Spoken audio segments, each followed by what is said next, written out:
Tēnā koutou, tēnā koutou, tēnā koutou katoa. E mihi ana ki a nai tahu te iwi mana whenua o konei. Ko te pokoko mataraka o, ko Stuart Brock, toko I nyoa, no reira, tēnā koutou, tēnā koutou, tēnā koutou katoa. My name is Stuart Brock and I'm the Deputy Vice-Chancellor Academic, and it's a great pleasure to welcome you to this very special occasion to celebrate the promotion of Susan Sandretto to Professor at the University of Otago. These lectures are a highlight of my week, as I'm sure they are of many of yours too. They're a wonderful opportunity for us to come together and listen to our new professors talk about their personal journeys, their research platform, and the impact their research has had on others.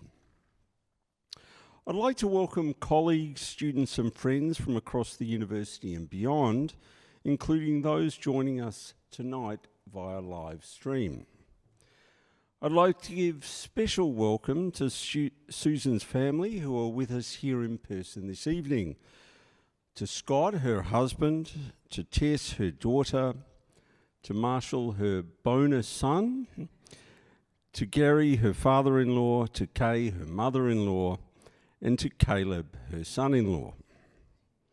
I'd also like to welcome those members of her family who are joining us via live stream, to Susan's parents, Rod and Bev, to her sister Carol, who'll be watching from California, to Susan's son Jack and her partner Josie, who'll be tuning in from Wellington, to Susan's bonus daughter Jordan, along with Freddie, Susan's grandson and star of her IPL poster, Susan's sister-in-law Tracy and her partner Scott, Susan's sister-in-law Michelle and her husband Paul, watching all the way from Canterbury, and Susan's nephew Liam, who'll be tuning in as well.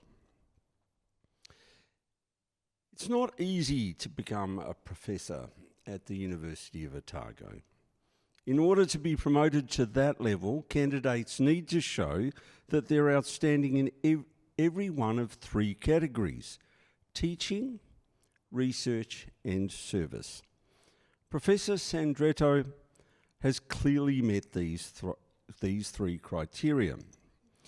It's an honour and a privilege to congratulate her tonight for that outstanding achievement, and I hope you'll join me in doing the same now.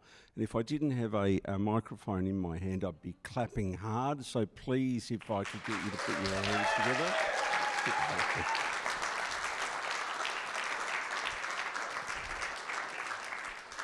And I hope you'll take every opportunity this evening to do more of that. In her lecture tonight, Professor Sandretto argues for a broad conceptualisation of literacy, one that will prepare our young children for the texts of today, as well as the texts of tomorrow. She draws on evidence from projects with teachers and students in primary and secondary schools, looking at critical literacy, critical multi-literacies, and misinformation. In making her case, she argues that on their own, the traditional practices of reading and writing are no longer sufficient to ensure successful meaning-making and communication across the wide range of contexts students are facing today and are likely to encounter in the future. In the process, Professor Sandretto will also reflect on her academic career to tell us a little bit about her own personal journey. She'll tell us about the impact of her research on the profession and her teaching, and most importantly, on her students. But before Professor Sandretto does that, I'll hand over to Professor Jessica Palmer, Deputy Vice-Chancellor External Engagement, and until very recently, the Pro-Vice-Chancellor from the Division of Humanities, to formally introduce Professor Sandretto and give you a little more detail about her academic background. Thank you, Jessica.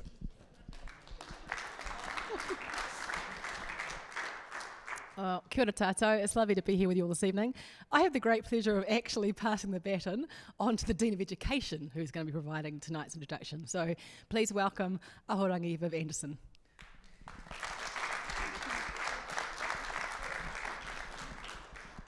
I thought I'd just been promoted. Yeah, I bet. You can have mine.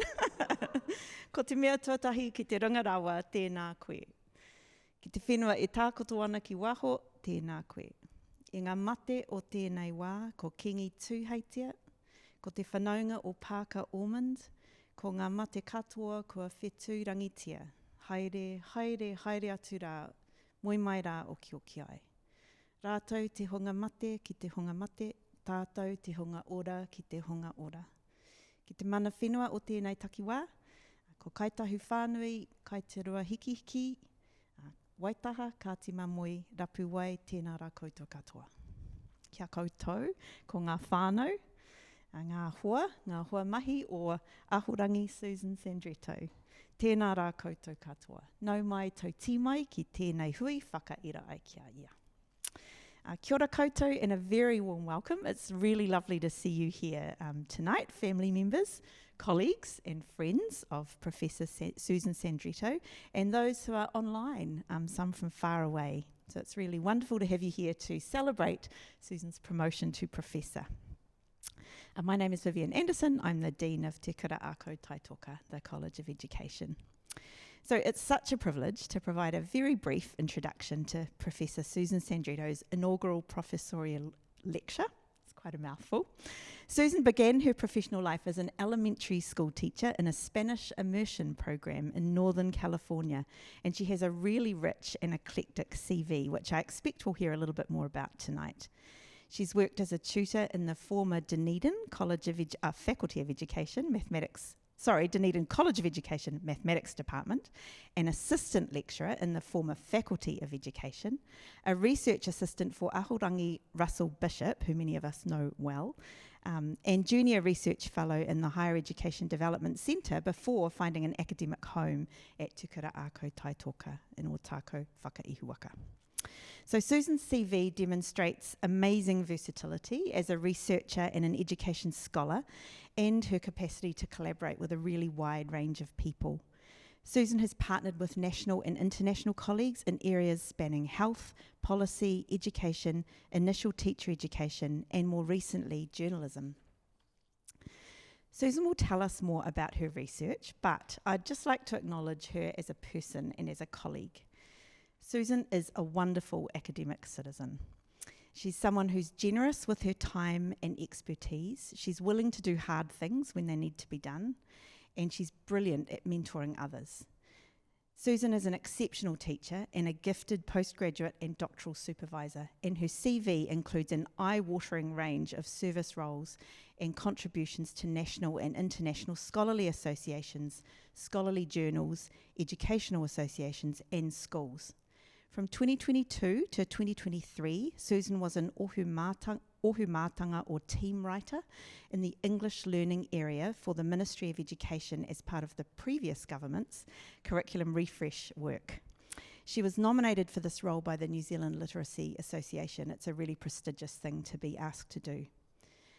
I have been really looking forward to this IPL. So Susan's work on the place of future-focused critical literacies in education is increasingly important in an era of mis- and disinformation, where national leaders cherry-pick and ignore evidence to suit their own agendas and denigrate those who call them to account. As I went on leave in May this year, a report was released in Aotearoa, New Zealand, claiming that new teachers were unprepared to teach and that initial teacher education programs such as our own are failing the education system. Fortunately, I'd asked Susan to be acting dean, and I couldn't have had a better person to step up for that particular moment. Susan swung into action with her characteristic calm, putting her critical literacies hat on to engage with the media and to calm staff and counter the misuse of very poor quality data at our expense. She also demonstrated her exceptional qualities as a leader, and this has continued. And in response to the Coalition Government's changes to literacy teaching, which have been very quickly pushed through, Susan set up a reading club, a College of Education reading group where colleagues can explore research evidence on literacy teaching and learning together and share questions and ideas. And this club is also leading external outreach work in the literacy space. Its next meeting will be used to prepare a collective response to the current Ministry of Education's recently released draft English curriculum for years 0 to 6. So Susan, thank you for being who you are in our space and for all of the wonderful work you do. We're really thrilled to celebrate this promotion with you tonight, which is super well deserved, and we look forward to hearing what you have to share. So, homai te paki paki, mō ahorangi, Susan Sandretto.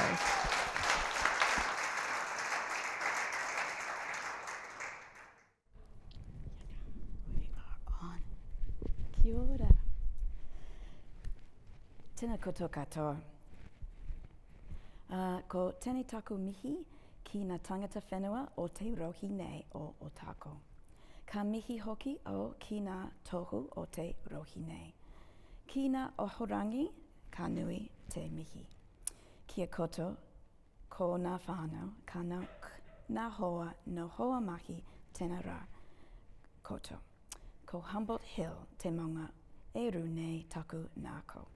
Ko Klamath te awa e mahia nei aku maharahara, no karaponia aho. He tangata tiriti aho. Kei otipoti toku kainga I nae nei. Ko Rodney Sandretto toku papa, ko Beverly Sandretto toku mama, ko Carol Sandretto Unsinger toku. Teina, ko Scott Klenner toku hoa rangatira, toku wha amawa tamariki. Ko Tess Wing rato, ko Jack Wing, ko Jordan Slipper, ko Marshall Klenner aku tamariki, ko Freddie Slipper taku mokopuna, ko Susan Sandretto toku ingawa no reira, tēnā koto, tēnā koto, tēnā tato katoa. Thank you all for coming so much this evening. So professors and esteemed guests, thank you very much. Thank you to the family and friends and guests who took the time to attend here in person this evening. Thank you to the friends and family who are watching live online and to those who might tune in later to watch the recording at a more suitable time. I've structured this evening's talk into 2 parts. Firstly, who am I and how did I get here? As mentioned in my mihi, I'm originally from Northern California. I've been in Otipoti for 27 years now. I explained when I introduced myself that I moved 7,000 miles or 11,500 kilometers to live in a place that looks just like home. Think rocky coasts, macrocarpa, rhododendrons, and lousy summers. I come from a family of teachers, a great-grandmother, grandmother, auntie, and uncle. Here I am going to school with my grandmother for the day. But I didn't want to become a teacher, despite what my mother told me. It seems, however, that I couldn't escape my DNA. I loved books, and I enjoyed school. And apologies to my long-suffering younger sister, Carol, for endless rounds of playing school. I began my studies at Humboldt State University as an undeclared major. I wasn't really certain what I wanted to do, hanging on to the I'm not going teaching. Fun fact, amongst the list of pros when deciding to transfer from Humboldt State University, now Cal Poly Humboldt, to the University of California, Davis, was I wouldn't have to take a speech class. Then I decided to become a teacher and talk all day. As I prepared to complete my double degree at the University of Davis in psychology and Spanish, I thought I would study to become a high school Spanish teacher. To apply for my teacher education program, I needed some experience, so I went to Joan Wink, the mother of one of my flatmates and now Professor Emeritus, who is the bilingual education coordinator for the Davis Joint Unified School District. She gently suggested that my Spanish proficiency at the time wasn't quite ready for high school Spanish. She placed me as a volunteer with a first grade bilingual teacher, Judy Halloran. I think she steered me in that direction on purpose, and I'm ever grateful for it. Bilingual education in California was and always will be a political undertaking, a contest for social justice. Joan remains a fierce advocate for additive bilingualism. That's where you add a second language to your first rather than asking you to erase your first language in order to add it. and she is also a fierce advocate for social justice.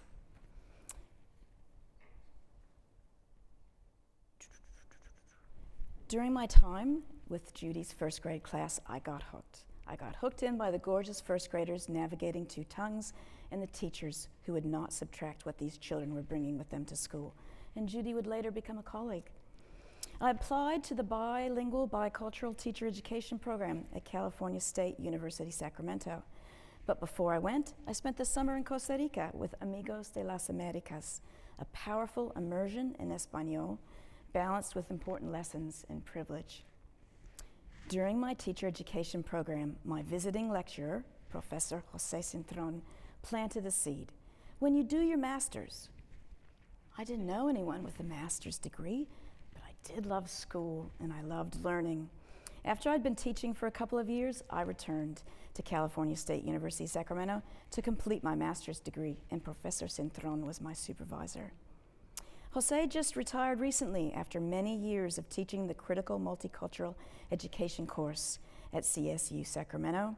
He is another tireless advocate for additive bilingual programs and social justice. My first foray into research came from my wanderings. I was teaching in the Central Valley of California in Davis in a dual Spanish-English immersion program. In my third grade class, 80% of the school year was in Spanish and 20% in English, following a Canadian-French immersion model.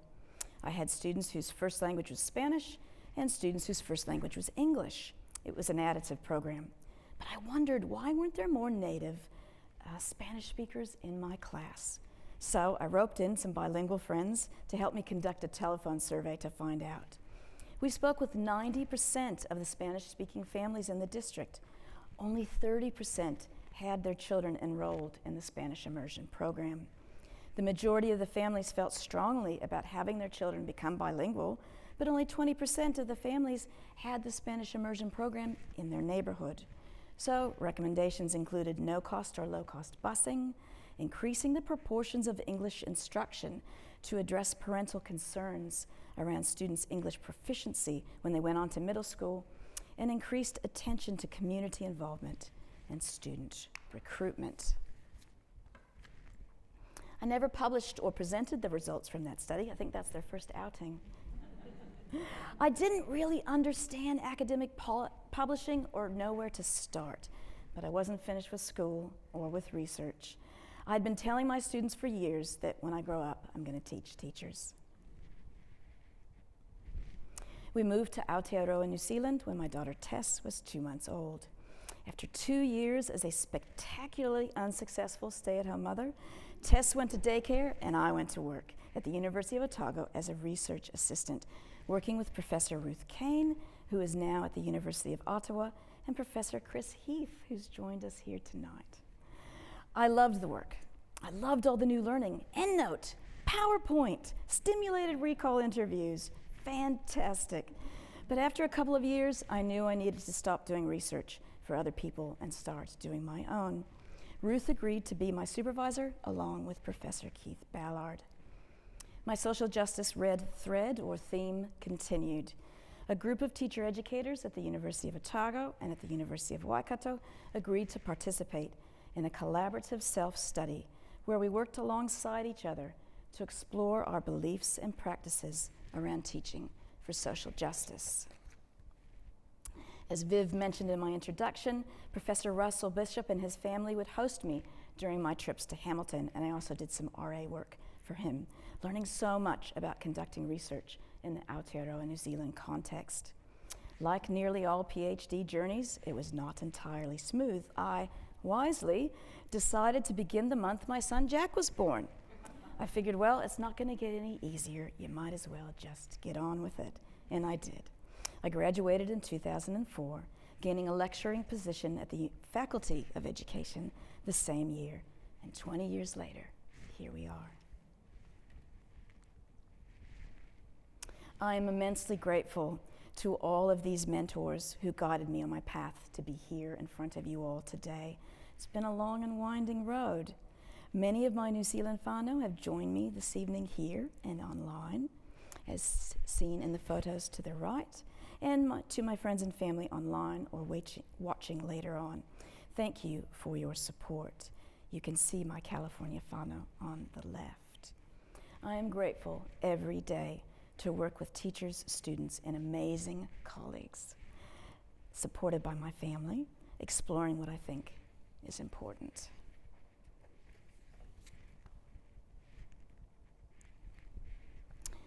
E hara taku toa I te toa takitahi enare he toa takitine. My success is not mine, it comes from the collective. I might be standing up here on my lonesome in front of you all tonight, but there is a cast of thousands that made it possible. Part 2. Which brings us to part 2. Now I'm going to draw on my research post-PhD to present a case for future-facing literacies. The training that I completed during my doctorate, particularly in collaborative ways of conducting research, prepared me well for the next phase. I also brought along my red thread of social justice.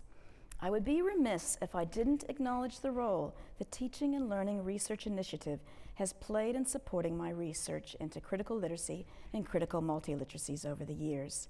There are few sources of funding for educational researchers in Aotearoa, New Zealand, and the TLRI is vital.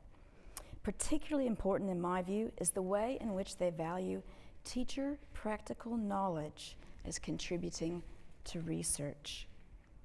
And I would be remiss if I didn't acknowledge my dear colleague and friend, Jane Tilson.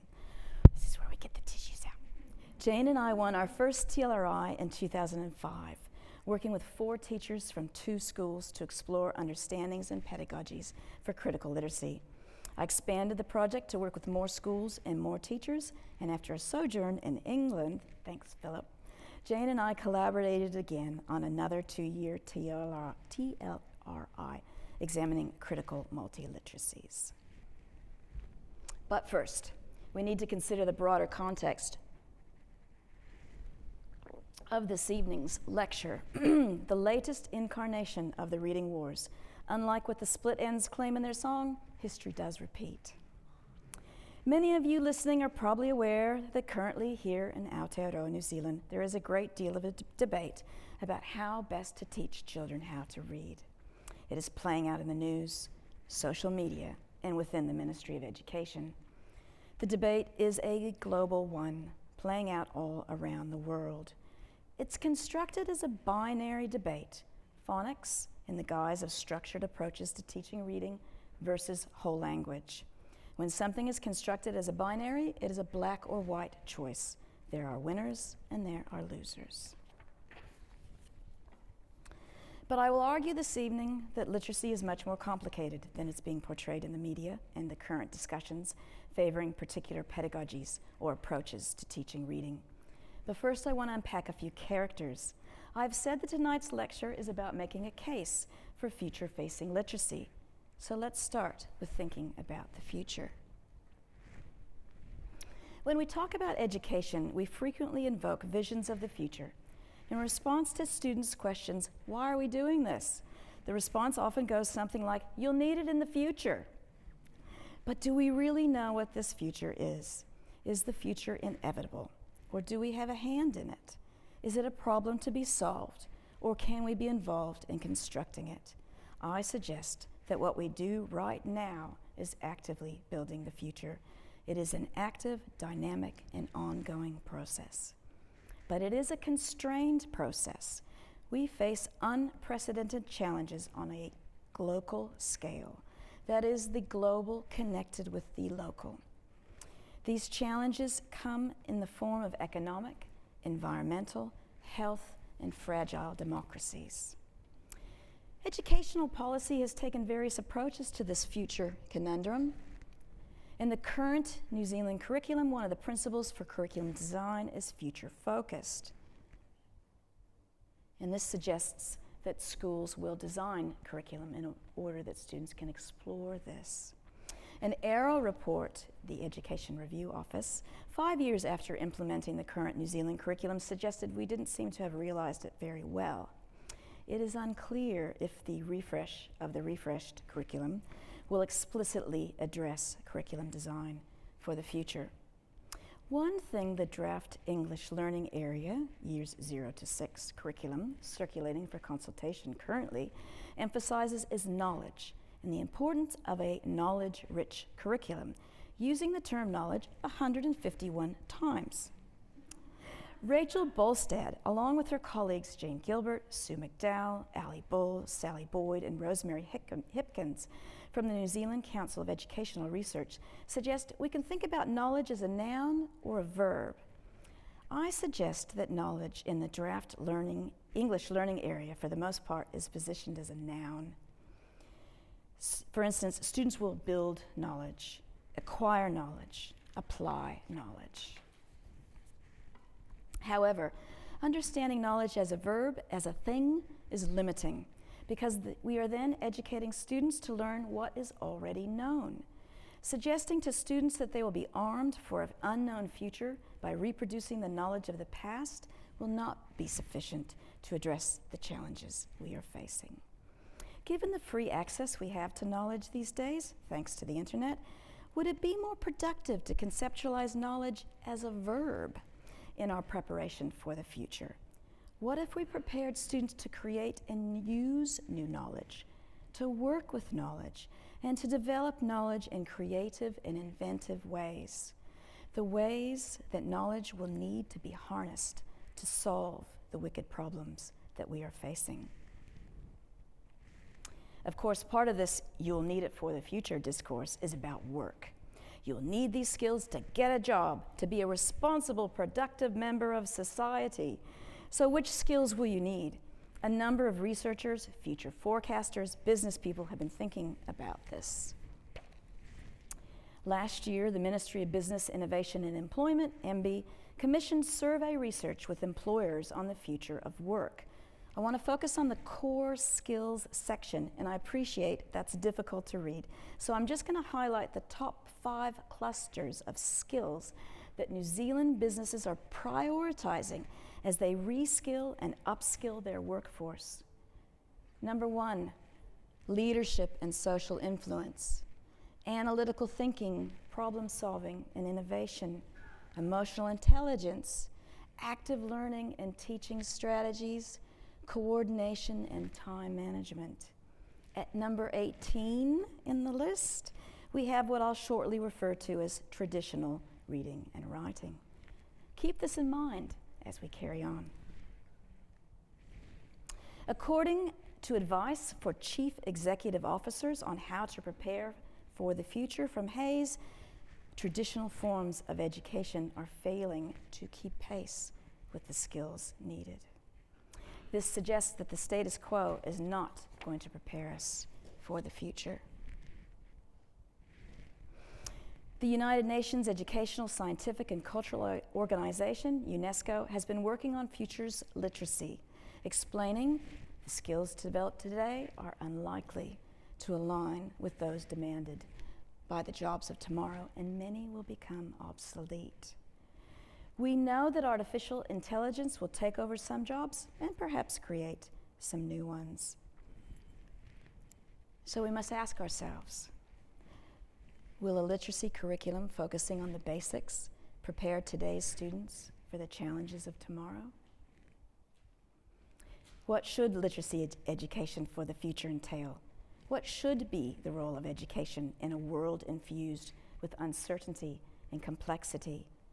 I agree that education has a role to play in preparing young people for the workplace.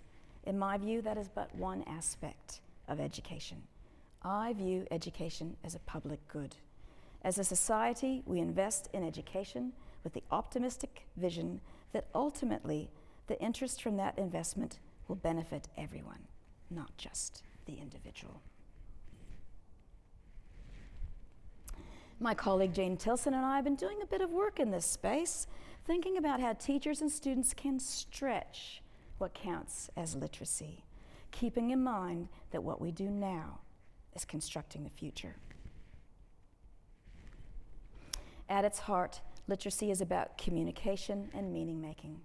I think literacy is broader than reading and writing alone. And so I'm talking about supporting students to develop an array of practices. And don't worry, we're going to unpack these concepts shortly, so hang on. We have approached a broader vision of literacy before.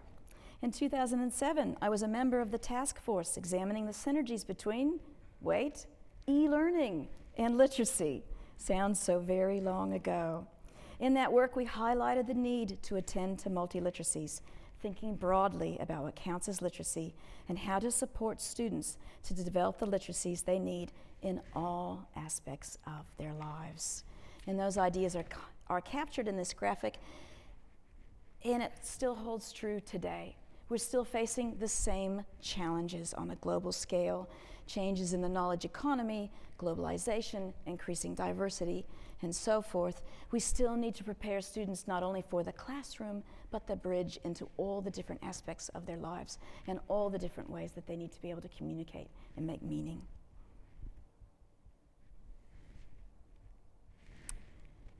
And we also came closer to a stretched version of literacy in the refreshed English learning area and the common practice model that were released last year. I was honored, as Viv mentioned, to be nominated by the New Zealand Literacy Association and to be in the room with a diverse group of principals, teachers, researchers, including tangata whenua and Pasifika experts, to develop the English curriculum. The research that Jane and I have contributed on critical literacy and critical multiliteracies directly informed the development of the common practice model, the pedagogies or methods to teach literacy. I was very positive about the 2023 English Learning Area Draft and CPM. I thought it was picking up on where the multiliteracies group had left off and where we needed to go with our literacy curriculum. However, this work has disappeared to be replaced with a syllabus. So earlier I referred to traditional literacy. I want to be clear, I'm not invoking a new binary. My case is about expanding or stretching literacy in order to be future-facing. This version of literacy includes what Mary Calancis and Bill Cope refer to as the old basics. If you've been following the education news, like many of us do, probably too closely, you will know that the Minister for Education appointed a ministerial advisory group, the MAG, to review the English and Maths curriculum at the end of 2023. Their report and subsequent work resulted in a refresh of the refresh that is now out for consultation. Let me be clear, I was not involved in that work. So I'm not breaching any non-disclosure agreements. Everything I have been sharing is in the public domain. The draft English learning area, years 0 to 6, is currently out for consultation, and this is how they define literacy in the glossary.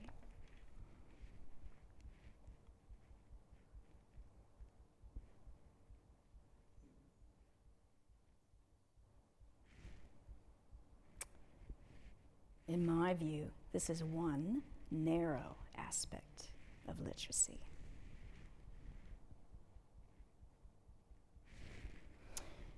So perhaps we should be augmenting what counts as literacy with what Calancis and Cope refer to as the new basics.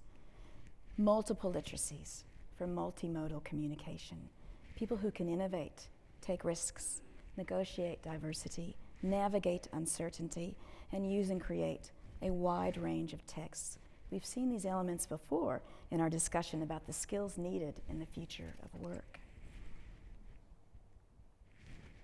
And back to UNESCO, in their work on futures literacy, they argue for a stretched version of literacy.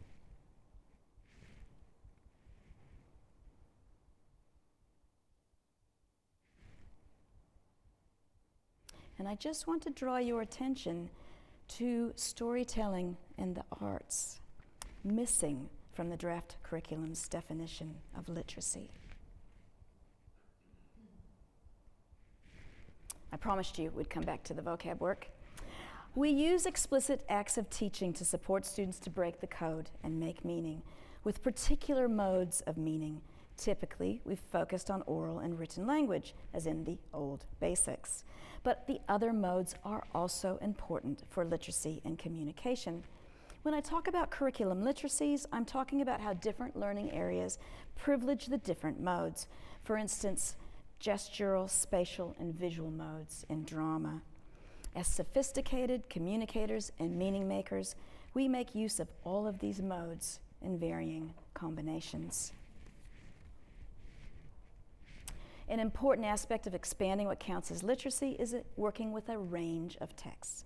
What do I mean by the term text? I use the term, surprise, surprise, in the broadest sense.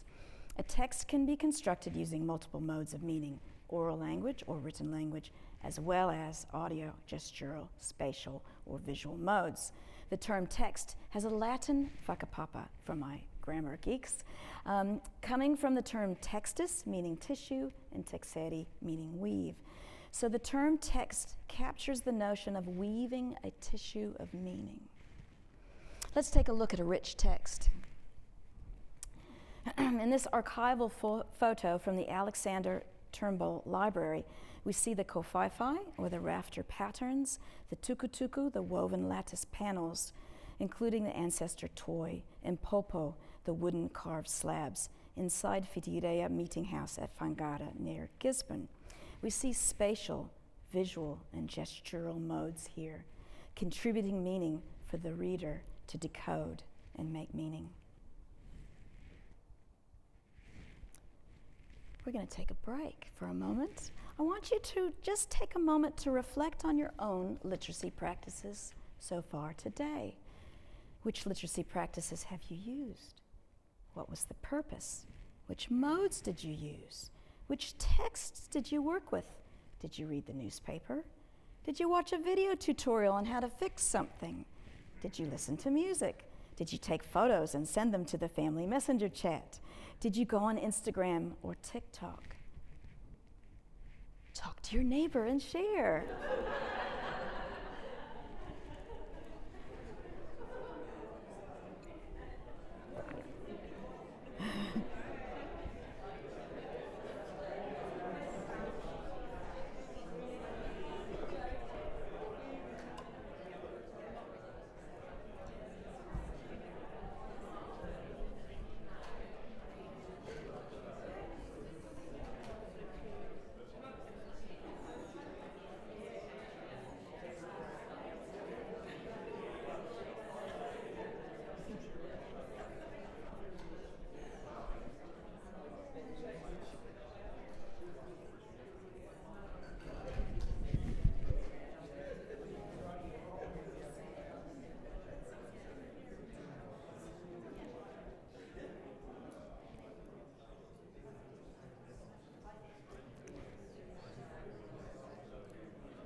Okay.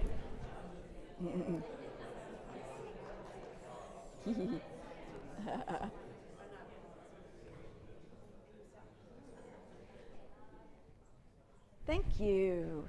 Why shout over the students when you can just quietly raise your hand?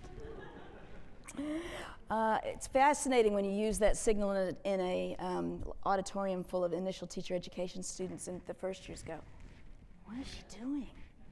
Someone says, "Shh."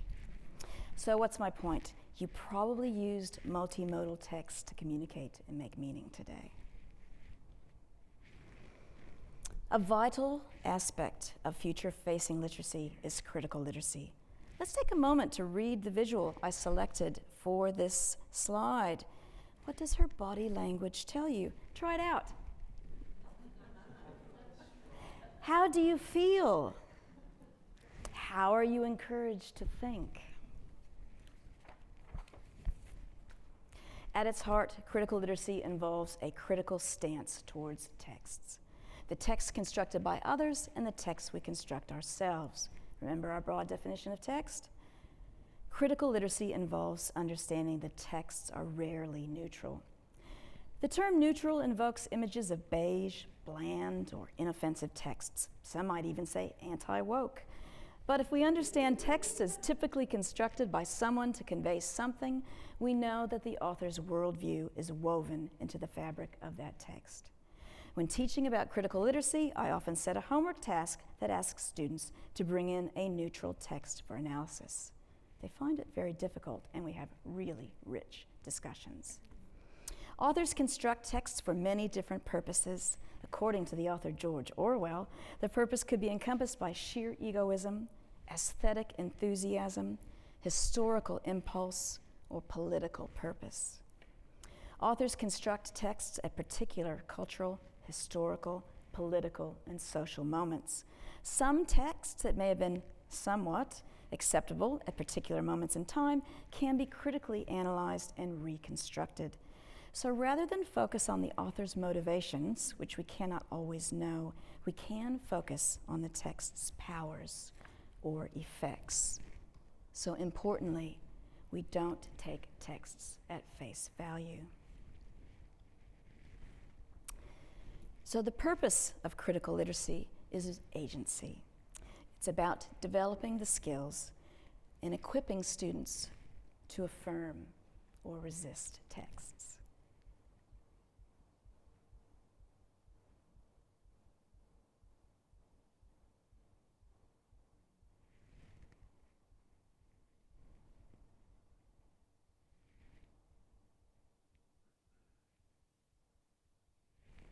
Critical literacy is about power. Critical literacy involves interrogating power and how it operates through texts.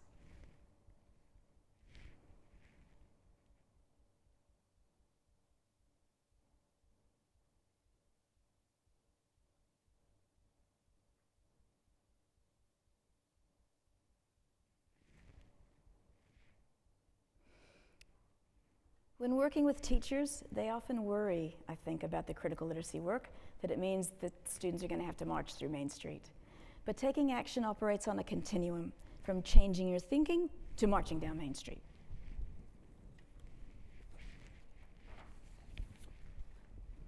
When I present or teach about critical literacy, I often run into the misconception that students can't engage with this practice until they're fluent readers. After the completion of the Critical Multiliteracies project, Jane and I created a resource for teachers, and we're about to watch an excerpt of a critical literacy lesson with a Year 1-2, so these students are ages 5 and 6 group. The teacher used a newspaper article about a local event, a fire on Saddle Hill near East Taieri, to initiate the unit.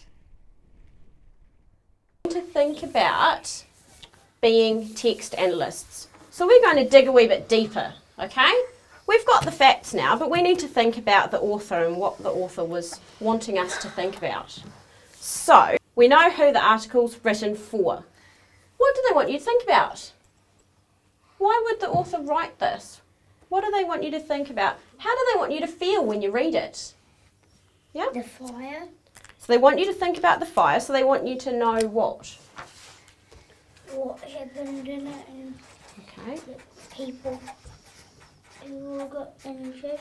So when we're reading those stories in our journals, those factual ones, those articles, they're non-fiction, aren't they? Why do we read the non-fiction stories? Do we read them to laugh and be entertained? No. What are they for? Why do we read them? Learning stuff that are true things. Okay. Because then you can get better at knowing stuff that are real. Okay, so we're learning about real things, real facts, aren't we? Okay. I want you to think about now, what things does the author not talk about? What important stuff would you have wanted to know that wasn't in the article? Animals. The animals? Yeah, and they couldn't get away because they were chained up and they couldn't get out. running Okay. around. I'm going to underline animals because I feel like this is an important one to you guys. It's So important cows, for me. sheep, deer, dogs, pets. So some were injured and some actually died, didn't they? Yeah. Which was really sad. They And the author died doesn't mention that at of all. heat. Not even once. From the heat, yes. Why? Shall I put a wee arrow down here? Not From the even a heat. word. Not No. even just animals. No, doesn't say It anything. doesn't even say animals in it. So, Yeah. Is there anything else that the author doesn't really talk about or doesn't really go into any detail about that you would want to know? It doesn't say anything. Heaps of ash. There was heaps of ash. There was, because actually, even though the fire didn't get to everyone's house, some people have still got a massive amount of cleaning up to do from all the ash that got and smoke damage that got into their houses. What else didn't it? I want you to think about the people in the story. What else did the author not tell us? Do we know what happened to those firefighters? Do we know if they're okay? No. Did it tell us? No. It didn't tell us, did it? Tell us what hospital they went to. It didn't. We don't know if they were really badly injured and they were flown to another hospital. We don't know if it was just a little injury. We don't know if they went in an ambulance or a rescue helicopter. We don't know that. But that's all it says, isn't it? I wonder why they didn't tell us anymore. What do you think? Maybe it's because there was a sad story, like Possibly. and it might make too injured that the hospital people couldn't do anything about it. Possibly. Maybe. And maybe the family didn't want all the public to know what happened. There's lots of reasons why it might have been left out. Want to be so sad. They actually have to ask the family. They probably do, because that's a very private thing when somebody in your family gets injured or goes to hospital. You might not want everyone to know about that. They might not want everyone to know that they're really, really sad. Exactly. So we just saw Hayley skillfully scaffold her students from the known. What did the author want you to know about? To the critical literacy question, what was missing? And they had a lot to say. They also engage in some deeply ethical work, considering the article from the family's point of view. This work cannot be scripted because there is no right answer. It involves teachers and students critically interrogating texts together. Their critical multiliteracies unit culminated with creating a class newscast to speak back to what was missing. My take-home message: students do not need to be fluent readers to develop their text analyst skills. This is a vital literacy practice for a lifetime. Young people deserve to start learning this straight away. In an age of mis, dis, and malinformation, critical literacy practices are more important than ever. It's probably not surprising that work in critical literacy led me to misinformation or fake news. I first met Stephen Davis at the launch of his book. When I asked him to sign it, I said I did research on critical literacy and we needed to talk. We did 2 projects together, an online survey with 140 teachers and 446 secondary students, and a University of Otago research grant-funded study working with teachers, librarians, and their students. I'm going to just highlight a couple of those findings for you this evening. In the student focus group interviews, we asked them where we could integrate teaching and learning using a critical literacy approach to misinformation. The teachers had integrated it across a variety of learning areas. And the students agreed that it could go right across all the different learning areas, wherever you were using surprise, surprise information. They also wanted all students to engage in teaching and learning around misinformation and revisit it regularly, not just a one-off unit for the new year 9s to engage with. Every time you did a research project, we should have a refresher. And every year, we should do it with more complex content. It needed to be a regular practice. And then we said, well, how old should you be to engage with this work? And some of the students thought intermediate, because that's when many of them got their smartphones. And so that's when you should start doing the teaching and learning around it. And others said, no, it needs to start before then, before they're on social media, before they've got their phones.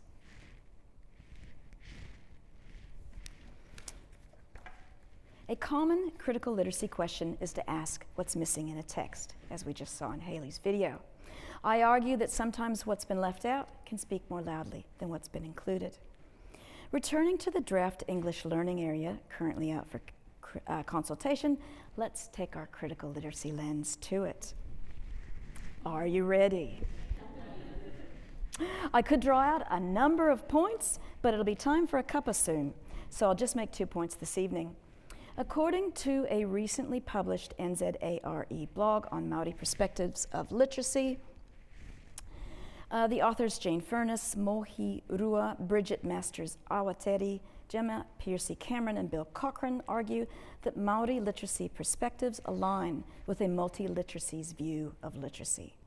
While they're addressing adult literacy policy, I think their work applies here. Remember UNESCO's call to include storytelling and the arts? It's not clear how the draft English learning area is taking account of their advice for policymakers, but I strongly suggest it should. Let's take our skeptical stance to this text again. Another important aspect of critical literacy is multiple readings. The cognitive scientist Guy Claxton, who's been based at Oxford and other UK universities, recently articulated a range of concerns around using the science of learning. I'll share a few of his key points that are germane to my case this evening. Firstly, there is no single agreed science of learning. The learning sciences, plural, are informed by a wide range of disciplines, including experimental psychology, social and affective neuroscience, cognitive anthropology, developmental psychology, robotics, AI, neurology, systems theory, sociocultural studies, embodied cognition, and school-based research. Multiple avenues for evidence.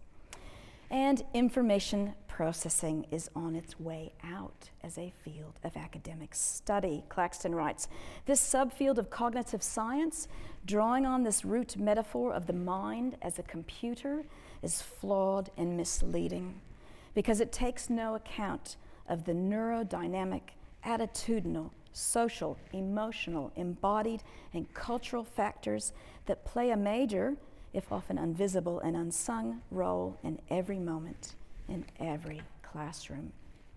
I could elaborate more, but I want to draw your attention to something else that's missing: citations. In academia, we place trust in an argument based on its evidence, yet the draft curriculum provides 2 citations, one from 2002 and one from 2005. I don't know many academics that can get published with such a brief and outdated reference list. Teachers need to see the evidence, to critically engage with it and debate its merits for their students and for themselves. We can't afford to take this text at face value. So back to my case. I said I'd make a case for future-facing literacies, and I hope you come away with thinking that literacy is pretty complicated business and the future is unknown. We need a way of thinking about literacy that approximates its complexity.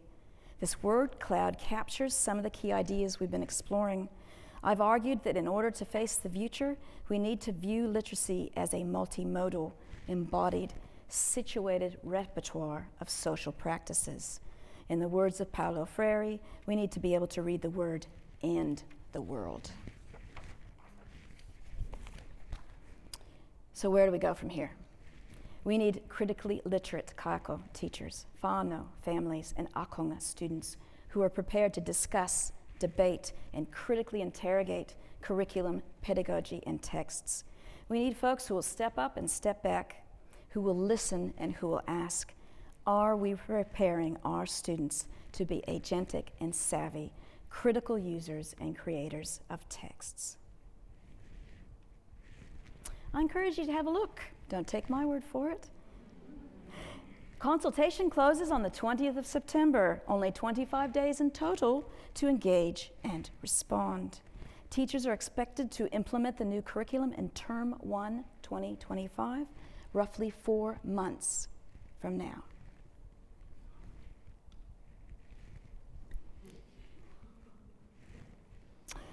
Few take-home messages. Literacy is varied and complex. The future of work demands literacy that embraces complexity, critique, and diversity, and literacy must be stretched to be future-facing. This is the version of literacy that we want for Freddie. The traditional practices of reading and writing alone are insufficient to ensure successful communication and meaning making to meet the demands of an unknown future. I rest my case. No te roro nako te roro ka ora ai te iwi.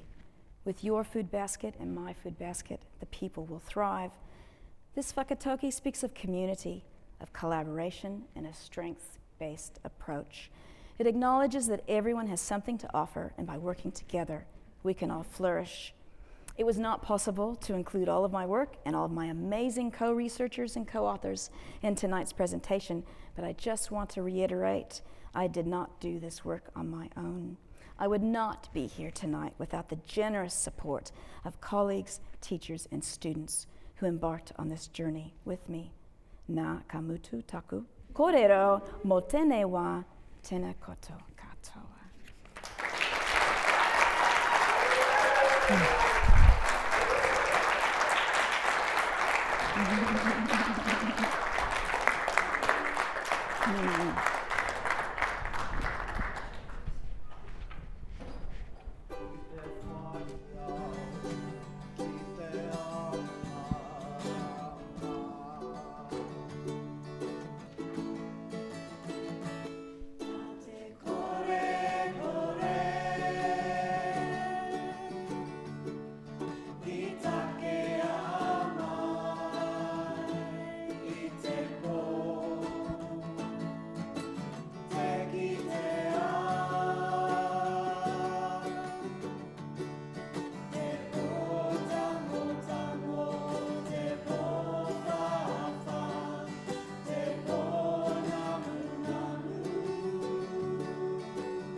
Checking the time. Ngā mihi nui kia koutou katoa ko Hugh Campbell toku ingoa. I'm the Pro-Vice Chancellor for Humanities.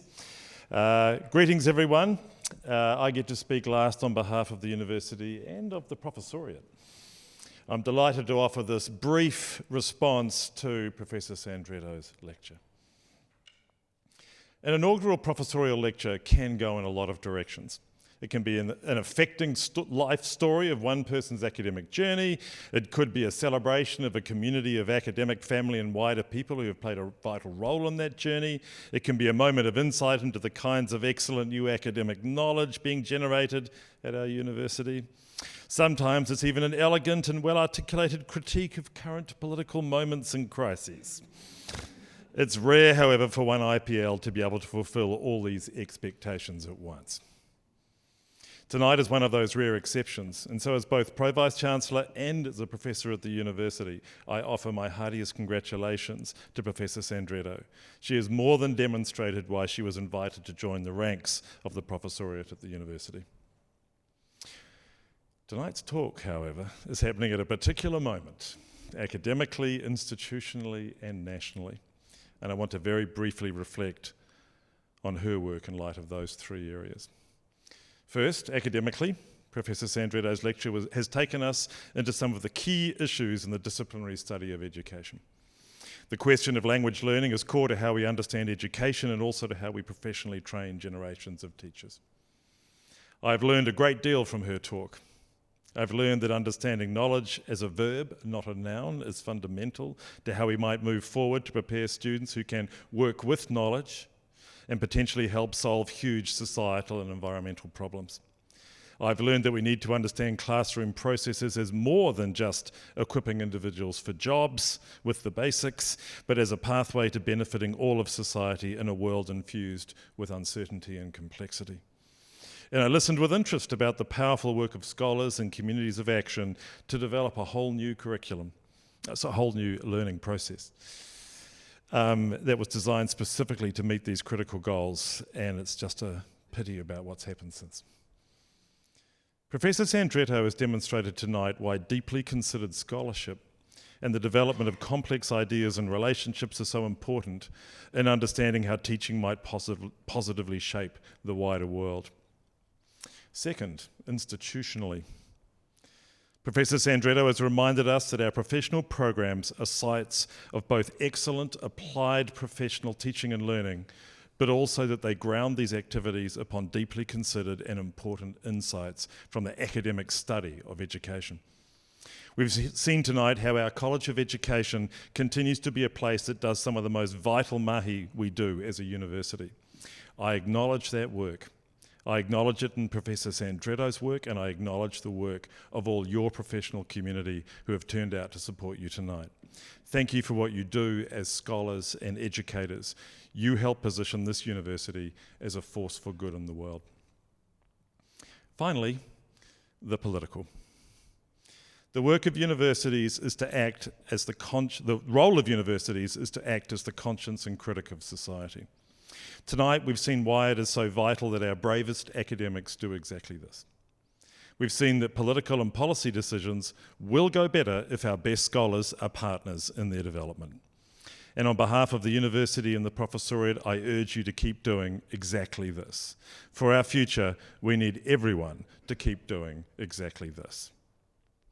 In my part of the scholarly world, we talk of the two pathways towards sustainability. One is the straight line that runs through considered, thoughtful, adaptive management. The other is what we call the back loop to sustainability, where progress occurs through crises, setbacks, and long detours. In the area of curriculum and language learning, we definitely appear to be at a bit of a back loop towards a better future at the moment.